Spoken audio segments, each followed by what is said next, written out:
अगर यार आपने 8 के 8 एलिमिनेशन ट्रिक के रूल देखे हैं और साथ ही साथ जो मैंने क्वेश्चन सोल्व किए हैं वो देखे हैं, हो सकता है आपको पेपर में क्वेश्चन ना आए, आप इस एलिमिनेशन ट्रिक की मदद से वो क्वेश्चन सोल्व कर पाए। तो यार ये वीडियो लास्ट तक देखिएगा। Hello everyone, this side Deepanshu Sindhu. यार आज हम लोग देखेंगे यार जो भी एलिमिनेशन ट्रिक्स रहती है हमारे जीएस स्टेटमेंट बेस्ड क्वेश्चन से रिलेटेड। यार अब जितने भी स्टेटमेंट बेस्ड क्वेश्चंस पूछे जा रहे हैं हमारे जीएस के सब्जेक्ट में, वो एलिमिनेशन ट्रिक से सोल्व किए जा सकते हैं। यार एलिमिनेशन ट्रिक क्या है? यार एलिमिनेशन ट्रिक में हम ये सीखते हैं कि हम कैसे जो भी हमें 4 ऑप्शंस दिए हैं या जो भी हमें 4 स्टेटमेंट्स दिए हैं या 3 स्टेटमेंट्स दिए हैं, उनमें से हम कैसे स्टेटमेंट्स को एलिमिनेट कर सकते हैं और अपने ऑप्शंस तक पहुंच सकते हैं। इस वीडियो में मैंने आप लोगों को 7 से 8 रूल बताए हैं और साथ ही साथ यार 5 क्वेश्चन एलिमिनेशन ट्रिक को यूज कर सोल्व करना भी सिखाया है। तो यार ये वीडियो आप लास्ट तक देखिए और यार जो भी आप लोगों का डर है जीएस स्टेटमेंट बेस्ड क्वेश्चन से रिलेटेड वो सारा निकल जाएगा। चलिए देख लेते हैं रूल नंबर 1 हमारा क्या कहता है। यार रूल नंबर 1 के अकॉर्डिंग अगर किसी भी स्टेटमेंट में ऑलवेज है, नेवर है, ओनली है या ऑल है, ये सारे ही बहुत ही रिस्की वर्ड्स हैं। अगर ये आपको स्टेटमेंट में दिख रहे हैं तो आप उस स्टेटमेंट को करेक्ट जब ही मानेंगे जब आप 100% श्योर हैं। अगर यार आप 100% श्योर नहीं है तो यार ये स्टेटमेंट आप एलिमिनेट कर सकते हैं। और यार साथ ही साथ जो हमारा मे वर्ड होता है वो सेफर होता है ऑलवेज, नेवर, ओनली से। अगर मे वर्ड है हम फिर भी उस स्टेटमेंट को देख सकते हैं, बट अगर ये सारे वर्ड्स हैं और यार आप लोग श्योर नहीं है कि ये स्टेटमेंट ठीक है तो यार आप उस स्टेटमेंट को एलिमिनेट कर सकते हैं। ये रूल नंबर हमारा 1 हो गया। रूल नंबर 2 हमारा क्या बोलता है? अगर कोई भी स्टेटमेंट एक आइडिया अप्लाई कर रही है किसी टाइम या प्लेस के लिए, भैया कैसे यार समझ नहीं आ रहा यार। जैसे all kharif crops need heavy rain, यहाँ जो ऑल आया है तो ये एक जर्नलाइज्ड फॉर्म हो गई स्टेटमेंट को लिखने की। आप ऐसी स्टेटमेंट्स को भी एलिमिनेट कर सकते हैं। ये हमारा रूल नंबर 2 बोलता है। यार अब देख लेते हैं हमारा रूल नंबर 3 क्या बोलता है। अगर किसी भी स्टेटमेंट में रोंग ईयर हो, सीक्वेंस हो, पीरियड हो तो यार वो पूरी स्टेटमेंट को रोंग बना देता है। अगर आप लोगों को एग्जाम में ऐसे क्वेश्चन मिले जिसमें ईयर दे रखा हो, सीक्वेंस दे रखा हो या पीरियड दे रखा हो तो आप लोगों को मेजर फोकस करना है उन चीजों पर। अगर आप वहां से क्रोनोलॉजी पकड़ लेंगे तो आप स्टेटमेंट को आसानी से एलिमिनेट कर पाएंगे। यार रूल नंबर 4 में हमें बताया है कि कई बार जो एग्जामिनर होता है वो हमारे साथ चाल खेलता है डेफिनेशंस को लेके। वो डेफिनेशंस में एक दो वर्ड इधर उधर कर देता है, जिससे अगर यार हम उस स्टेटमेंट पर ध्यान देंगे तो हम वो स्टेटमेंट भी एलिमिनेट कर सकते हैं। एग्जाम्पल जैसे कि all biosphere reserves are national park, ये स्टेटमेंट गलत है तो ये डेफिनेशन थी बायोस्फीयर की जो यहाँ गलत कर दी, तो इसलिए ये स्टेटमेंट गलत हो गई और इजीली हम एलिमिनेट कर पाएंगे। तो अगर डेफिनेशंस दे रखी है तो हमें स्टेटमेंट को अच्छे से पढ़ना है। रूल नंबर 5 के अकॉर्डिंग अगर आपकी 2 स्टेटमेंट सही है तो बहुत ज्यादा चांसेस है एक स्टेटमेंट फॉल्स होगी। अगर आप 2 स्टेटमेंट्स को देख पा रहे हैं कि हाँ भाई ये 2 स्टेटमेंट ठीक है, तो ज्यादातर क्या होता है कि यार जो एक स्टेटमेंट होती है वो फॉल्स होती है। आपको हो सकता है कि 2 स्टेटमेंट का पता हो कि वो ठीक है, बट जो एक स्टेटमेंट फॉल्स है आपको उसका नहीं पता तो यार आप उसमें रिस्क ले सकते हैं, क्योंकि ज्यादातर यही देखा जाता है कि 2 स्टेटमेंट ठीक होती है, एक स्टेटमेंट गलत होती है। यार रूल नंबर 6 के अकॉर्डिंग जितने भी बेसिक फैक्ट्स होते हैं उसकी स्टेटमेंट करेक्ट होती है। अगर किसी क्वेश्चन में आपको 3 बेसिक फैक्ट्स दे रखे हैं और आप उन तीनों स्टेटमेंट्स को करेक्ट मार्क कर सकते हैं। ये हमारा रूल नंबर 6 बोलता है। यार आइए रूल नंबर 7 देख लेते हैं। यार रूल नंबर 7 हमारा ये कहता है कि अगर आपको कोई भी अननोन वर्ड दिखता है तो आप उसे एलिमिनेट कर सकते हैं, क्योंकि ज्यादातर जो अननोन वर्ड्स होते हैं वो एलिमिनेट ही होते हैं। यार ये एलिमिनेशन ट्रिक आप वहां लगा सकते हैं जहां आपको क्वेश्चन नहीं आ रहा है,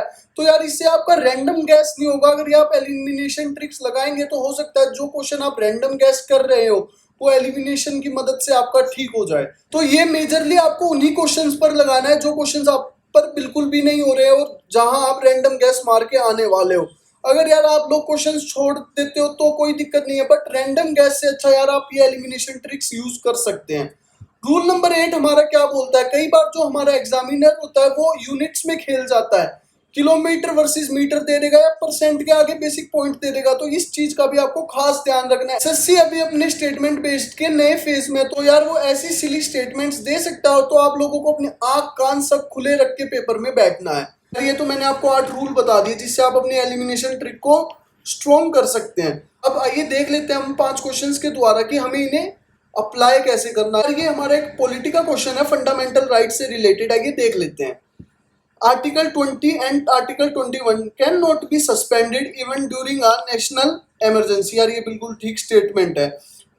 during emergency parliament can curtail any fundamental rights by ordinary law. यार ये स्टेटमेंट बिल्कुल गलत है। अब हमें पता चल गया इस क्वेश्चन में हमारी स्टेटमेंट 2 गलत थी, तो यार हम ऑप्शंस में आएंगे, इसमें भी स्टेटमेंट 2 दे रखा है, इसमें भी, तो ये तीनों ऑप्शन हमारे गलत हो गए, तो बचा ऑप्शन नंबर बी जो कि हमारा ठीक होगा।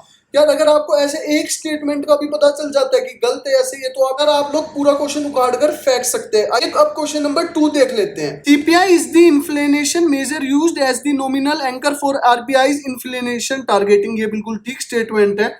WPI basket include services along with goods.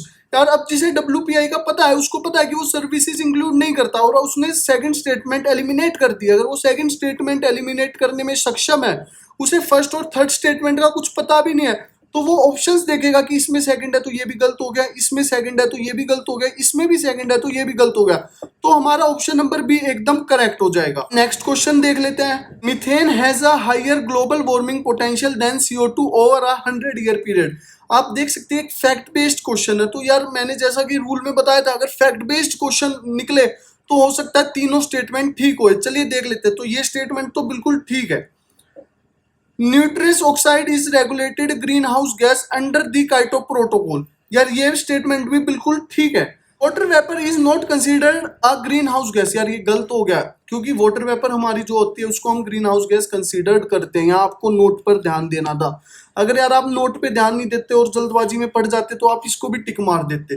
तो इसलिए आंख कान हमें खुले रखने हैं, एलिमिनेशन ट्रिक भी अगर हमें यूज करनी है। अब मान लीजिए आप लोगों को नहीं पता था, फर्स्ट वाला और सेकंड वाला करेक्ट है, बट यार ये तो बहुत बेसिक है, जो हमें वाटर वेपर का तो पता ही था, तो हम वहां से देख लेते। इसमें नोट दे रखा है तो तीसरा हमारा गलत हो गया, तो ये भी गलत हो गया, ये भी गलत हो गया, ये भी गलत हो गया, तो यार हमारा पहले वाला ठीक हो गया। तो यार ऐसे ही हमें अपनी एलिमिनेशन ट्रिक्स का यूज करना है। हमें कोई एक स्टेटमेंट देख लेनी है जो हमें पता हो कि हाँ ये 100% गलत है, उससे फिर हम ऑप्शंस में आएंगे और एलिमिनेट करते चले जाएंगे।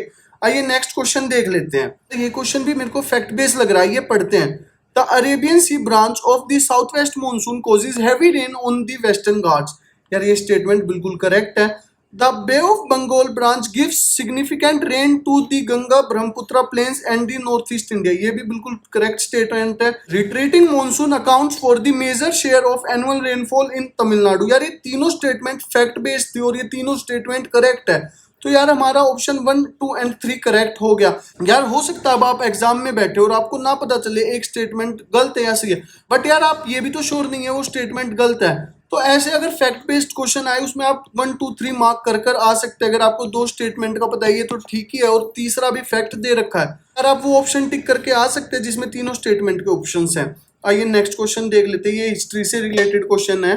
The title viceroy was introduced by the government of Indian act 1858। ये स्टेटमेंट बिल्कुल करेक्ट है, हम सबको पता होगा।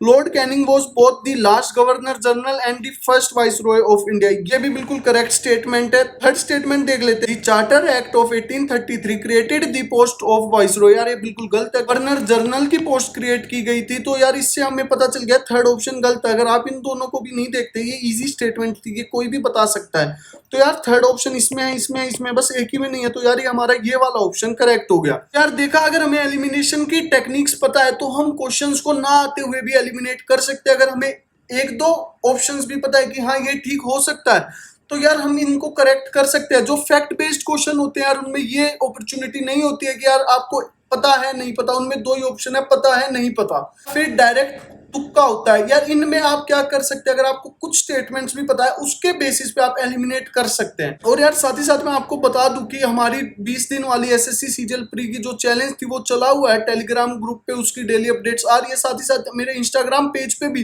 प्रॉपर अपडेट्स आ रही है। डे 1 का चैलेंज हो चुका है, डे 2 का चैलेंज हो चुका है, आज डे 3 की बारी है। अगर यार आप लोगों ने अभी तक मेरा इंस्टाग्राम हैंडल फॉलो नहीं किया है और टेलीग्राम ग्रुप ज्वाइन नहीं किया तो यार जाके कर लीजिए, क्योंकि वहां आपको डेली चैलेंज की अपडेट्स मिल रही है। साथ ही साथ यार अब शॉर्ट वीडियोस भी आनी चालू हो जाएंगी, काफी दिनों से नहीं आ रही है, बट यार अब डेली शॉर्ट्स आएंगी जिनमें 5-5 क्वेश्चन आपके सोल्व हो रहे होंगे ईच सब्जेक्ट के। ऐसे ही स्टेटमेंट बेस्ड क्वेश्चंस होंगे, रीजनिंग के इंपॉर्टेंट क्वेश्चंस होंगे, सब कुछ हो रहा होगा। तो यार चैनल को सब्सक्राइब कर लीजिए, और अगर ये वीडियो आप लोगों ने यहाँ तक देखी है तो प्लीज वीडियो को लाइक भी कर दीजिए। Thank you for watching. Signing off Deepanshu Sindhu, bye.